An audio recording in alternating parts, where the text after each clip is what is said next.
জনমুখী, দক্ষ ও নিরপেক্ষ জনপ্রশাসন গড়ে তুলতে এবার এফবিসিসিআই নেতাদের সঙ্গে মতবিনিময় করল জনপ্রশাসন সংস্কার কমিশন। এই সমস্ত ট্রেড বডির শনিবার বিকেলে দেশের শীর্ষ ব্যবসায়ীদের সংগঠনটির কার্যালয়ে সভায় অংশ নেন কমিশনের প্রধান আব্দুল মুঈন চৌধুরী সহ অন্য সদস্যরা। সভায় দুর্নীতিমুক্ত ব্যবসার পরিবেশ নিশ্চিতের পাশাপাশি নিত্যপণ্যের বাজার স্বাভাবিক করতে সরকারের দ্রুত পদক্ষেপ কামনা করেন ব্যবসায়ীরা।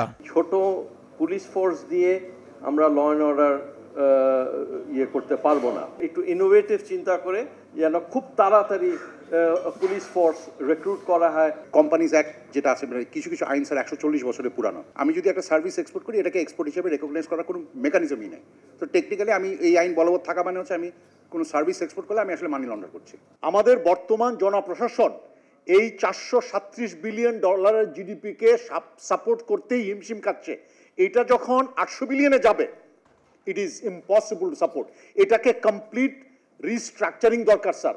সব জায়গায় যেগুলো আপনি স্ট্যাটিস্টিক্স দেখেন, সব ভুল তথ্য এবং কোনো অনেক সময় ম্যানিপুলেটেড এবং উপর থেকে আদিষ্ট হয়ে। আমি পরীক্ষায় যখন একবার লাইসেন্স প্রাপ্ত হলাম, প্রতি বছর শুধু আমি রিনিউয়াল ফিটা দিয়ে দেবো, বাস। আমার আর সরকারের কোনো সংস্থার কাছে কোনো অফিসে যেতে হবে না।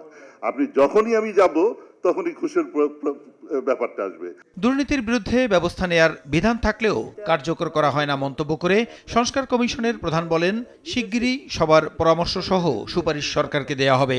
যেগুলো আমরা অন্তত ইন্ডিকেটিভ হিসেবে বলে দিতে পারবো যে এই সমস্ত ক্ষেত্রে আরো পরীক্ষা নিরীক্ষা করে ব্যবস্থা গ্রহণ করা দরকার, কিন্তু সলিউশনটা আমরা এই মুহূর্তে বলতে পারবো না। টার্মস অফ রেফারেন্সেও এটা আমরা কভার করতে পারবো না, আর এই সময়ের মধ্যে আমরা করতে পারবো না। কিন্তু যেমন আপনাদের কাছে শুনলাম, এই জিনিসগুলো আমরা অবশ্যই তুলে ধরবো আমাদের প্রতিবেদনে। ব্যবসা বান্ধব দেশ গড়তে ব্যবসায়ীদের ইতিবাচক ভূমিকা রাখারও আহ্বান জানান কমিশন সদস্যরা।